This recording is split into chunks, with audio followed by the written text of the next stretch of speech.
perdamaian bagaimana perdamaian itu apa satu kondisi.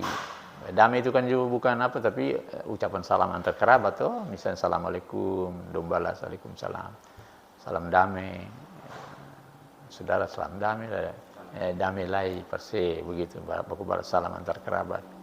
Nah, itu juga itu. Jadi betul kira itu melintasi batas. Jadi mesti kita belajar baca Alkitab, merenungkannya, lalu belajar keras, bekerja keras, menggunakan seluruh waktu Tuhan untuk ketemu kehidupan.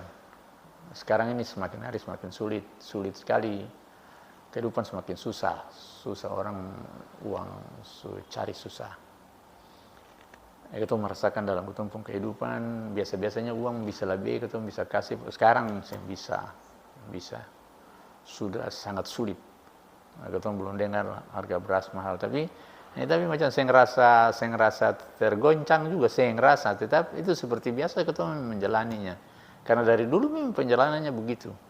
Gaji sebesar ini banyak pendapatan dari itu yang bisa kita masih dalam jemaat, tapi tetap setiap bulan uang itu saya cukup untuk makan. Nah, itu sehingga kita selalu bergantung pada Tuhan.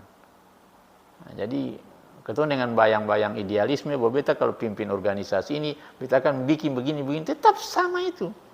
Ada di penghujung itu kita pun kelemahan, saya ada uang per kita bikin ini bikin itu begitu, itu semua ada modelnya seperti begitu. Nah, supaya kita taruh harap dan berserah itu cuma pada Tuhan, kira begitu. Jadi segala sesuatu yang jadi jangan kita lihatkan dari susahnya, tapi bagaimana Tuhan mau kita dekat dan berserah pada Dia, sehingga segala sesuatu bisa kita atasi dengan baik. Ya, itu mengenai gereja orang bersaudara, hidup rukun sebagai ini dalam kasih Tuhan, lalu bisa menciptakan hal-hal itu bagi orang lain. Dari hal itu belajar tentang Tuhan, belajar tentang ilmu pengetahuan, belajar tentang segala macam. Bukan berarti damai kita bawa begitu-begitu saja, tapi kita mesti punya pengetahuan umum. Kita punya pengenalan tentang Tuhan.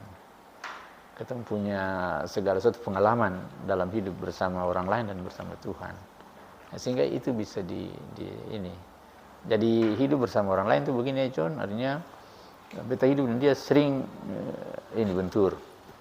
Nah, beta hidup dengan orang lain beta sering ditipu misalnya. Nah, itu pengalaman itulah yang beta sering mengulang akan untuk orang lain misalnya. Beta memang begitu, beta sering akan bikin akan per orang lain. Itu pengalaman yang kita dapati. Kalau kita memang menjadi agen, kita sering mengulangi hal yang kita dapat perlakuan seperti itu. Sebab kita seorang orang lain, orang bebas, orang yang ditebus Tuhan, mesti berlaku bagaimana, begitu. Oleh sebab itu, John, beta ulang sekali lagi, belajar, bekerja, mendengar firman Tuhan, itu selalu dilakukan dengan terus-menerus, saya bisa stop. Belajar dari bangku pendidikan, belajar dari pekerjaan-pekerjaan yang kita lakukan, belajar dari pergaulan-pergaulan hidup yang kita ini, belajar dari pengalaman yang kita dapati dalam hidup, belajar lalu mencatat, mengikuti, melakukannya. Kalau mau jadi gereja orang bersaudara, itu kira begitu.